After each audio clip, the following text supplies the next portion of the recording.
Tuhan yang memilih kita. Terjadinya peristiwa ini zaman COVID kayaknya tuh, masih awal-awal COVID. Ya COVID lah, masih COVID berlangsung. Anak saya dia bekerja sebagai karyawan di bank, Citibank, di Citibank. Bukan suatu hal yang luar biasa. Dia bekerja di Citibank. Cuman yang saya mau katakan ialah, yang saya mau cerita, Citibank ini ketat, ya, ketat dan demanding, banyak menuntutnya. Waktu zaman COVID kita tahu ya, cari uang begitu sulit. Sebetulnya tuh nggak gampang, nggak mudah mencari nasabah. Tapi ya namanya bank kan, mereka kan bisnis kan mau profit. Jadi waktu itu kata menurut anak saya, dia coba-coba kalau bisa mencapai, tapi juga itu dia nggak masang terlalu ketat. Kalau bisa mencapai mendapatkan 2 nasabah, itu udah cukup. Tapi 2 nasabah kayaknya sih gampang ya, kalau dilihat dari angkanya. Cuma 1 nasabah ini nominalnya cukup tinggi. 1,6 M, bukan juta, 1,6 M. Dan dia harus mencapai, dia mesti dapat 2 nasabah yang berarti berjumlah 3,2 M. Sebelum COVID kelihatannya nggak begitu banyak masalah. Tapi setelah COVID kita tahu ya, waktu itu bukanlah hal yang mudah. Saya sendiri juga berpikir, waduh, mana mungkin zaman COVID gini, orang lagi pusing, juga mereka lagi bingung, kita tawarkan mereka jadi nasabah, jangan-jangan diomelin, bukannya dapat nasabah. Tapi itulah permintaan dari Citibank. Nah, waktu itu anak saya, ya dia karyawan, kan dia harus taat ya. Dia bekerja keras, saya udah lihat dia, sampai pada suatu hari dia datang kepada saya. Ya, ini yang saya mau cerita judulnya tidak ada yang mustahil bagi orang yang percaya. Dia datang, waduh Pi, katanya. Ya, waduh Pi, ini sebelum-belumnya dia udah bisa mencapai, bisa achiever.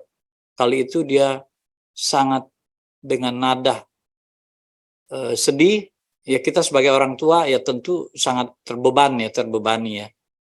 Tapi kepada siapa dia mesti mengadu kalau bukan kepada orang tua kita, ke orang tuanya. Pi, katanya, waduh Pi, namanya Samuel. Sam nggak capai target Pi. Tadinya masih ada 5 orang di daftar dan hatinya masih tenang. Tinggal lalu yang 1 udah capai, masih 4, masih tenang. Sampai singkat cerita, pada akhirnya cuma dia sendiri. Waduh, dia mulai grogi. Saya ngerti bagaimana perasaan dia. Saya terus doain dia. Saya bilang, waktu terus berjalan, sampai pada akhirnya, sampai pada dia, nah ini kan udah terakhir nih. Dia belum bisa mencapai. Dia udah stres, saya lihat wajahnya stres. Kalau kita juga bisa merasakan bagaimana kita juga stres ya mungkin ya. Terus saya bilang, ya kita doa. Saya bilang, saya kuatkan dia terus. Tapi akhirnya saya katakan gini, kamu minta waktu sama bos, minta grace period lah, diperpanjang waktunya. Waktu itu dia tinggal beberapa hari. Kamu minta perpanjang, minta dia 2 minggu. Ya. Coba kamu usaha sama papi, kita doa. Nggak ada yang mustahil bagi Tuhan. Akhirnya dikasih. Tapi dengan catatan, kalau tadinya 2, dikasih perpanjang 2 minggu, sekarang target jadi berubah. Jadi 4. Waduh. Wah, dalam hati saya kita secara manusia mengatakan, ini mah sama kayak ngeledek, sama dengan bilang nggak bisa gitu kan. Cuma dia, karena dia udah lama, ya dikasih. Tapi dengan catatan 4.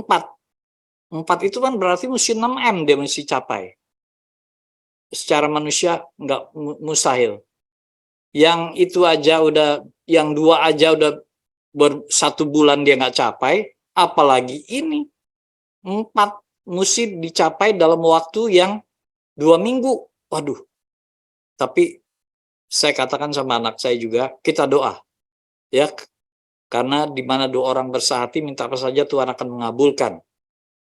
Bukan hanya itu, saya juga teringat cerita ya mungkin kadang-kadang saya ngerti Tuhan seringkali menjawab kita dengan berdoa. Tapi kadang-kadang dia juga mau minta seperti orang lumpuh, 4 orang dipapah. Tapi pada saat itu saya diingatkan berdoa, mengajak doa teman-teman. Saya undang Brother Lukman, Pak Tansri, juga Pak Herman untuk bantu doakan saya. Bantu doakan. Waktu terus berjalan, terus makin dekat, dan saya kaget. Suatu hari sebelum 2 minggu itu, kayaknya baru 10 hari deh. Enggak, 10 hari. 10 hari. Saya lihat anak saya kok tenang, dia main bola. Di suatu malam saya lihat dia kok tenang main bola. Jadi saya tanya, gimana nih kamu? Udah tercapai. Waduh, itu dia mencapai, dia dapat 4 orang aja, 4 target itu, 6M, saya udah terima kasih. Karena dia sangat stres. Udah tercapai. Gimana tuh? Wah, itu Pi katanya. Jadi sebelumnya itu, dia ada orang yang menelpon dia udah lama, dia follow up orang ini, pejabat, baru kali itu menjawab. Dia bilang, kamu yang namanya Samuel ya? Ya, saya mau deposit. Datang ke tempat saya ya. Barusan dia juga udah dapat deposito, udah dapat 1 orang sebagai deposito. Orang ini telepon lagi. Kamu datang ke tempat saya ya, saya mau deposito 5M katanya. Waduh, tapi itu yang luar biasa. Waktu anak saya menelpon yang pertama, nasabah yang pertama yang mau deposit waktu itu 2 juta, 2M, dia barusan mau balik ke kantor. Nah, dia terima telepon itu, dia mau deposito. Kan mesti dia nggak bawa formulirnya, formnya. Yang luar biasa, Tuhan turut campur. Formnya, totonya di mobil dia tanpa dia sadari udah ada 1 form. Jadi dia langsung waktu itu ke tempat ibu yang mau deposit itu. Dan singkat cerita, pada akhirnya, pada saat saya tanya itu, dia tenang-tenang, karena dia udah mencapai, kan tadinya 6M, dia udah mencapai 24M. Saya sampai cerita-cerita ke tetangga saya, waduh luar biasa ini, Tuhan ini hebat. Memang dia tahu pikiran kita. Maka memang kita harus percaya, di sini dibuktikan bahwa tidak ada yang mustahil bagi orang yang percaya. Ya, saya berterima kasih sekali. Saya juga sampaikan itu kepada Pak Lukman, Pak Herman. Ini Tuhan kita dahsyat, hebat. Ya, sekian kesaksian saya, mudah-mudahan menjadi berkat bagi kita semua.